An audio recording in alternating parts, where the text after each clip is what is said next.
आइए आज हम लोग स्टडी करेंगे क्वेश्चन नंबर 26। कह रहा है which of the following nucleic acid is present in an organism having 70s ribosomes only. तो कह रहा है कि कौन सा न्यूक्लिक एसिड है जो ऑर्गेनिज्म में पाया जाता है जिसमें 70s राइबोसोम होता है। तो हमने पढ़ा था दो प्रकार की सेल, एक प्रोकैरियोटिक सेल, एक यूकैरियोटिक सेल। तो हमने पढ़ा था कि जो प्रोकैरियोटिक सेल होती हैं उसमें 70s प्रकार का राइबोसोम होता है और 70s प्रकार का राइबोसोम होता है। और जाहिर सी बात है कि जब प्रोकैरियोटिक सेल है तो वहाँ पर हमने बताया था कि मेम्ब्रेन से बाउंड कोई भी ऑर्गेनिज्म नहीं पाया जाएगा। तो जो हमारा ये न्यूक्लिक एसिड है, क्योंकि मेम्ब्रेन से बाउंड कोई भी ऑर्गेनिज्म प्रोकैरियोटिक सेल में नहीं पाया जाएगा, तो इसका मतलब ये नैक्ड होगा। नैक्ड का मतलब नंगा, मतलब किसी भी प्रकार का आवरण न हो, आवरण रहित। तो इस प्रकार से अगर हम देखा जाए तो हमारा डबल स्टैंडर्ड सर्कुलर नैक्ड डीएनए, यही आंसर करेक्ट हो जाएगा। तो यहाँ पर देखिए सी विकल्प हमारा करेक्ट है। कह रहा है the organism which have ribosome of 70s type are prokaryotes. तो 70s टाइप के जो राइबोसोम पाए जाते हैं वो प्रोकैरियोट में पाए जाते हैं और इनमें डबल स्टैंडर्ड डीएनए होता है, not enclosed in membrane, membrane से बाउंड नहीं होता, यानी नैक्ड होता है, आवरण रहित होता है। तो सी विकल्प हमारा करेक्ट हो जाएगा। अब क्वेश्चन नंबर 27 देखते हैं। कह रहा है which of match the column first with column second. Column first को कॉलम सेकंड से हमको मैच करना है, तो इधर से इसकी मैचिंग हम लोग करेंगे। तो इसमें देखिए बी विकल्प हमारा करेक्ट है, इसको देखते हैं। तो देखिए कह रहा है गाल्गी एपरेटस। तो Golgi apparatus formation of glycoprotein and glycolipid बहुत बार हम लोग देख चुके हैं। ये देखिए लिखा है Golgi apparatus is the important site of formation of glycoprotein and glycolipid. तो पहले का थर्ड करेक्ट हो जाएगा। दूसरा आ गया हमारा लाइसोसोम। तो लाइसोसोम में डाइजेस्टिव बायोमॉलिक्यूल्स पाए जाते हैं। ये देखिए लाइसोसोम, इसमें जो है all type of hydrolytic enzyme पाए जाते हैं। हाइड्रोलेजेज जैसे lipase, protease, carbohydrase optimally active at the acidic pH, और ये अम्लीय पीएच पर एक्टिव होते हैं। तो ये हमारा फोर्थ विकल्प करेक्ट हो गया, डाइजेस्टिंग बायोमॉलिक्यूल्स। अब आ जाता है वैक्यूल। तो वैक्यूल का मतलब खाली स्थान जहाँ पर एक्सक्रेटरी प्रोडक्ट इकट्ठा होते हैं। तो trap waste and excretory products. ये देखिए हमारा वैक्यूल है। वैक्यूल में देखिए यहाँ पर पढ़ेंगे तो आपको मिलेगा water, sap, excretory product and other material not useful for the cell, यानी वेस्ट प्रोडक्ट होंगे वो वैक्यूल में पाए जाएंगे। तो देखिए एक एक लाइन जो एनसीईआरटी की है उसी से क्वेश्चन बन रहे हैं। अगला है एनसीईआरटी। हमारे दिखाने का मकसद सिर्फ यही है कि आपको एनसीईआरटी के अलावा कोई भी पुस्तक नहीं पढ़नी। यहाँ पर देखिए राइबोसोम आ जाता है। तो राइबोसोम प्रोटीन की सिंथेसिस के लिए जिम्मेदार होता है, इसलिए राइबोसोम प्रोटीन सिंथेसिस। तो बी विकल्प हमारा करेक्ट हो जाएगा। ये देखिए लिखा है कि the ribosome of A polysome translate the mRNA into protein. तो प्रोटीन सिंथेसिस में हेल्प करता है हमारा राइबोसोम। तो इस तरह से 27 क्वेश्चन हमारा हो गया। अब इसको पढ़ने की ज़रूरत नहीं है। अब क्वेश्चन नंबर 28 आ जाता है। कह रहा है which of the following cell organelles is present in the highest number in secretory cells. तो जो कुछ स्रावित करने वाली सेल है, जहाँ से कुछ स्रावित हो रहा है, जैसे दुग्ध का स्रावण, उसी तरह से किसी भी चीज़ का श्रावण हो रहा हो तो बोल रहा है कि वहाँ पर ज़्यादा मात्रा में कौन सी सेल पाई जाएंगी, जो 4 प्रकार की सेल दी गई हैं, हमसे पूछा जा रहा है। तो गाल्गी कॉम्प्लेक्स या गाल्गी बॉडी वहाँ पर ज़्यादा मात्रा में पाई जाएंगी, जहाँ पर कोई सिक्रेटरी मटेरियल निकलना होगा सेल से। देखिए यहाँ पर लिखा हुआ है कि the Golgi apparatus principally perform the function of packaging materials, material के पैकेजिंग में हेल्प करता है, to be delivered either to the intracellular targets or secreted outside the cell. तो जहाँ पर सिक्रेशन ज़्यादा होगा वहाँ पर गाल्गी अपरेटस या गाल्गी बॉडी ज़्यादा मात्रा में पाई जाएंगी। तो सी विकल्प हमारा करेक्ट हो जाएगा। टोटल एनसीईआरटी से हम लोग बातों को समझेंगे। क्वेश्चन नंबर 9 आ जाता है, कह रहा which of the following cell organelles is responsible for extracting energy from carbohydrate to form ATP. तो कह रहा है कौन सा ऐसा ऑर्गन है जो कार्बोहाइड्रेट से एनर्जी निकाल करके उसे एटीपी की अवस्था में यानी एडिनोसिन ट्राइफॉस्फेट के रूप में संचित करता है। तो वो हमारा माइटोकॉन्ड्रिया है। हम लोगों ने पढ़ा है कि माइटोकॉन्ड्रिया को सेल का पावर हाउस कहा जाता है। ये देखिए लिखा हुआ है कि mitochondria are the site of aerobic respiration, they produce cellular energy in the form of ATP, hence they are called powerhouse of the cell। तो देखिए जहाँ जहाँ से क्वेश्चन हमारे बन रहे हैं उन बातों को हम लोगों को समझते चलना है। तो इस प्रकार से माइटोकॉन्ड्रिया हमारा सी ऑप्शन करेक्ट हो जाएगा। अब ये पढ़ने की ज़रूरत नहीं है, हमने पूरा उसमें आपको दिखा दिया एनसीईआरटी में। अब क्वेश्चन नंबर 30 आ जाता है, कह रहा है सेलेक्ट द मिस मैच, एक गलत मैच है उसको हम लोगों को सेलेक्ट करना है। तो देखिए गैस वैक्यूल ये ग्रीन बैक्टीरिया में पाई जाएगी, प्रोटिस्ट हमारे यूकैरियोट में आते हैं, मेथानोजेंस ये हमारे प्रोकैरियोट्स में आते हैं। जब एल्गी वाला चैप्टर पढ़ेंगे या जो गेरा में हमने पढ़ा उसमें सब आया था। अब जो लार्ज सेंट्रल वैक्यूल होती है ये प्लांट सेल में होती है, ना कि एनिमल में, इसलिए ये हमारा मिसमैच है। इसको देख लेते हैं। तो देखिए कह रहा है large central vacuole is the characteristic of plant cell not animal cell which way may have many small scattered vacuoles, जहाँ पर बहुत छोटी छोटी बिखरी हुई रिक्तिकाएँ या वैक्यूल्स पाई जाती हैं। ये देखें एनसीईआरटी में लिखा हुआ है कि in plant cell the vacuole can occupy up to 90% of the volume of the cell. इसका मतलब है कि प्लांट की जो वैक्यूल होती है बहुत बड़ी होती है, 90% सेल का एरिया घेर लेती है। तो कुल मिला के इसे अगर हमें याद करना है तो हम ऐसे याद करेंगे कि प्लांट बहुत बड़े होते हैं। जैसे बरगद का पेड़ कितना बड़ा होता है, तो प्लांट बड़े हैं तो उनकी वैक्यूल भी बड़ी होगी। ऐसे याद करेंगे तो हमको कभी भूलेगा नहीं। अब देखिए आगे देखते हैं क्वेश्चन नंबर 31 कह रहा है सेलेक्ट द रॉन्ग स्टेटमेंट। अब देखिए हमको गलत चयन करना है, गलत आंसर को बताना है, गलत कौन सा है। तो देखिए कह रहा है कि bacterial cell wall is made up of peptidoglycans. ये बात सही है कि जो बैक्टीरिया की सेल वॉल है वो पेप्टिडोग्लाइकेंस की बनी होती है। ये चीज़ हम लोगों ने जो पीछे गेरा में चैप्टर पढ़ा था बैक्टीरिया वाला उसमें पढ़ रखा है।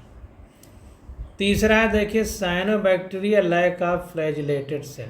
जो साइनोबैक्टीरिया हैं उनमें जो फ्लैजिलेटेड सेल है यानी बाल जैसी संरचना वाली जो कोशिकाएं हैं वो एब्सेंट होती हैं। Mycoplasma is a wall less micro organism. जो माइकोप्लाज्मा है ये इसमें सेल वॉल नहीं पाई जाती है, ये हम लोग सब पढ़ चुके हैं। अब आ जाता है देखिए बी विकल्प कह रहा है pili and fimbriae are mainly involve in motility of bacterial cell. ये चीज़ यहाँ पर गलत हो जाती है क्योंकि पिलाई और जो ये फेब्रियाई हैं, ये किसी आधार से इसको चिपकाने में हेल्प करते हैं। कह रहा है involve in attaching bacteria to solid surface. तो सॉलिड सरफेस से अटैच करने के लिए बैक्टीरिया को ये काम करते हैं, ना कि जो है मोटिलिटी के लिए इन्वॉल्व होते हैं। तो ये इसलिए बी वाला हमारा गलत हो जाएगा।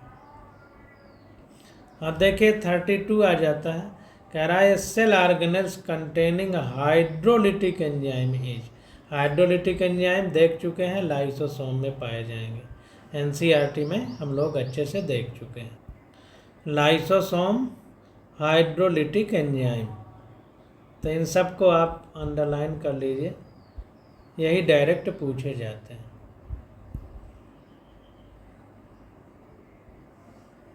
अब देखिए आगे आ जाते हैं अगला क्वेश्चन।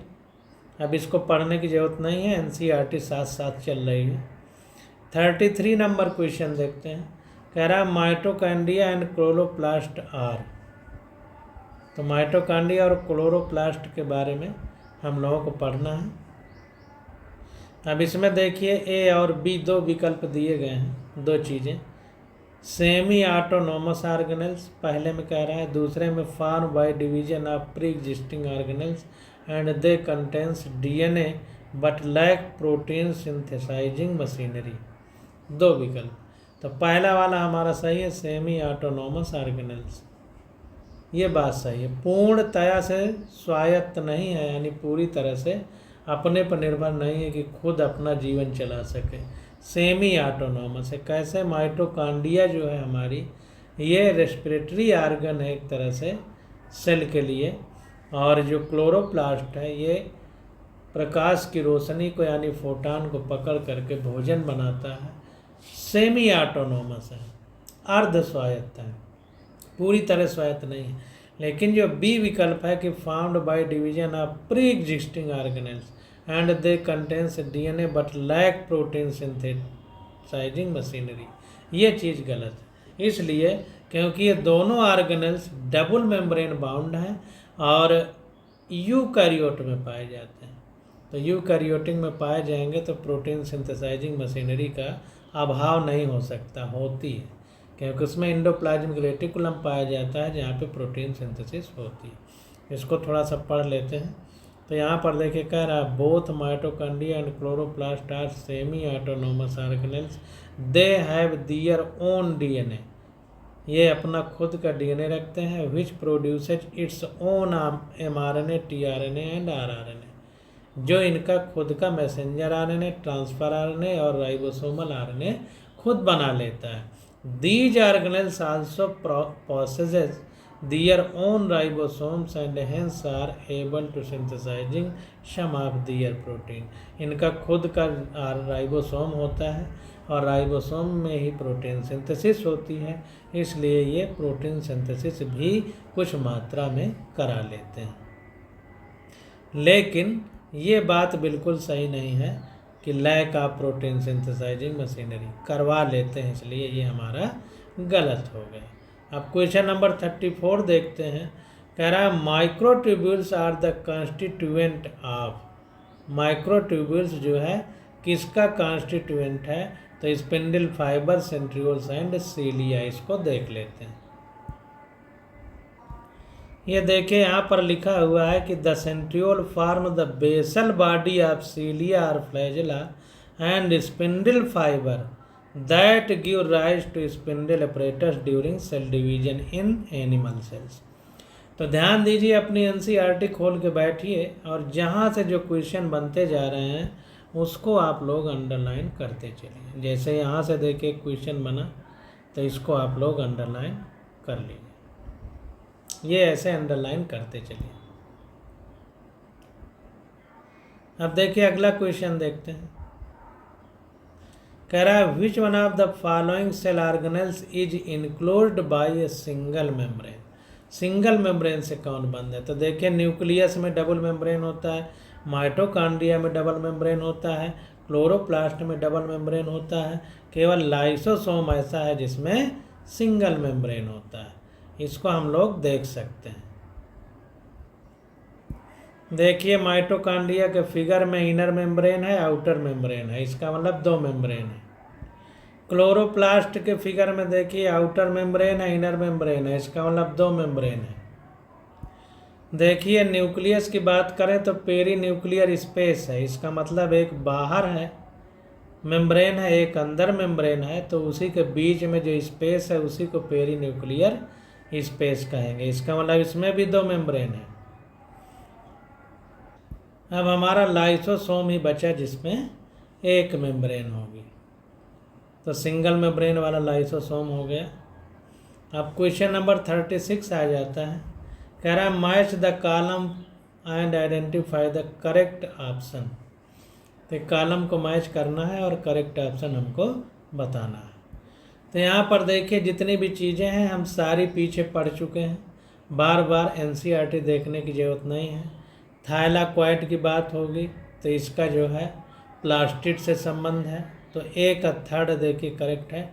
फ्लैट मेम्ब्रेन सैक्स इन स्ट्रोमा, जो प्लास्टिड था लवक उसमें फ्लैट मेम्ब्रेन सैक होता है स्ट्रोमा में, उसी को हम थाइलाकॉइड कहते हैं। इसका फिगर भी देख सकते हैं। ये देखिए क्लोरोप्लास्ट है, इसमें थाइलाकॉइड, ये चैप्टा फ्लैट मेम्ब्रेन है।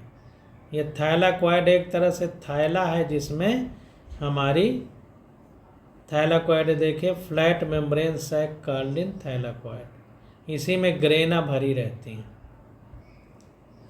दूसरा है क्रिस्टी, तो क्रिस्टी में 4 विकल्प सही है। इनफोल्डिंग इन माइटोकांड्रिया, माइटोकांड्रिया में जो अंदर उंगली जैसी संरचनाएं हैं उन्हीं उंगली जैसी संरचनाओं को क्रिस्टा कहा जाता है। एक अकेला है तो क्रिस्टा, और सबको मिला के बहुवचन कर देंगे तो यही हमारा क्रिस्टी हो जाता है।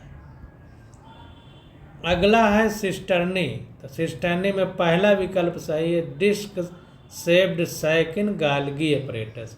तो गाल्गी एपरेटस में जो डिस्क जैसा दिखता है उसी को हम लोग सिस्टर्नी कहते हैं। इसको देख लेते हैं। ये देखिए गाल्गी एपरेटस का फिगर है, ये सिस्टर्नी है, डिस्क लाइक। अगला है क्रोमैटिन, तो क्रोमैटिन हमारा condensed structure of DNA, DNA का जो कंडेंस्ड यानी घना स्ट्रक्चर होता है उसे क्रोमैटिन कहते हैं। तो इस प्रकार से चारों मैचिंग हो गई। अब 37 नंबर क्वेश्चन देखते हैं। कह रहा है which of the following structure is not found in prokaryotic cell. Not, तो हमने पढ़ा है कि मेम्ब्रेन से जो बंद आर्गन होंगे वो सब प्रोकैरियोट में नहीं पाए जाएंगे। तो यहाँ पर देखिए mesosome, plasma membrane, nuclear envelope, ribosome. तो न्यूक्लियर में, न्यूक्लियस में उसमें खोल नहीं पाया जाएगा, न्यूक्लियस में खोल नहीं पाया जाएगा। प्लाज्मा मेम्ब्रेन तो पाई जाएगी लेकिन सेल के अंदर मेम्ब्रेन से बाउंड आर्गन नहीं पाए जाएंगे, खोल से बंद आर्गन नहीं पाए जाएंगे। तो सेल के अंदर चूंकि न्यूक्लियस है तो न्यूक्लियर के ऊपर इनवेलप नहीं पाया जाएगा, तो सी विकल्प हमारा सही हो जाएगा। इसको डिटेल में पढ़ने की जरूरत नहीं है क्योंकि हम लोग पढ़ चुके हैं प्रोकैरियोट में। A prokaryote cell is characteristic by absence of an organised nucleus and membrane bound cell organelles. Membrane से बंद जो है ऑर्गेनेल्स नहीं पाए जाएंगे। डीएनए इज नैक्ड, डीएनए भी बिना इनवेलप के होगा, बिना कवरिंग के होगा। 70 राइबोसोम पाए जाएंगे, सब पढ़ चुके हैं, बहुत बार आ चुका है। अब क्वेश्चन नंबर 38 देखते हैं। कह रहा है nuclear organelles with membrane are, membrane से जो बंद होंगे। तो यहाँ पर देखें एंडोप्लाज्मिक रेटिकुलम तो सही है, न्यूक्लियस सही है, राइबोसोम में कोई मेम्ब्रेन नहीं पाई जाती। यहाँ पर भी राइबोसोम आ गया, न्यूक्लियस सही है, माइटोकॉन्ड्रिया डबल मेम्ब्रेन से है, न्यूक्लियस भी डबल मेम्ब्रेन से है, राइबोसोम में मेम्ब्रेन नहीं पाई जाएगी। यहाँ पर क्रोमोसोम आ गया, यूकैरियोट की देखिए बात हो रहेगी। सेल्यूलर ऑर्गेनेल्स विद मेम्ब्रेन, तो मेम्ब्रेन है तो यूकैरियोट सेल की बात ही होगी। तो क्रोमोसोम है, इनवेलप पाया जाता है, एंडोप्लाज्मिक रेटिकुलम तो झिल्ली है ही। राइबोसोम में कोई इन्वेलप नहीं पाया जाता, ये भी गलत हो गया। बी में देखिए ribosome, Golgi apparatus, mitochondria.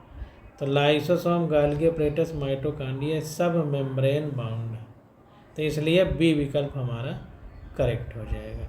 Endoplasmic reticulum, nuclei, liposome, Golgi apparatus, mitochondria are membrane bound cell organelles, whereas ribosome are naked ribonucleoprotein protoplasmic particle. जो हमारा राइबोसोम है ये नैक्ड राइबोन्यूक्लियोप्रोटीन है और ये प्रोटोप्लाज्मिक पार्टिकल है, यानी प्रोटोप्लाज्म में पाया जाता है।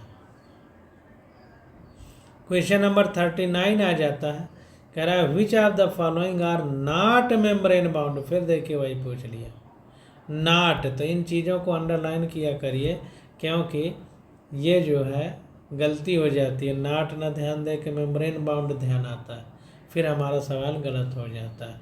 तो देखिए अब राइबोसोम जो ऊपर क्वेश्चन है उसी की कॉपी, वहाँ पर कौन मेम्ब्रेन बाउंड थे, यहाँ पर पूछ लिया कौन मेम्ब्रेन बाउंड नहीं है, तो राइबोसोम हमारा मेम्ब्रेन से बाउंड नहीं है।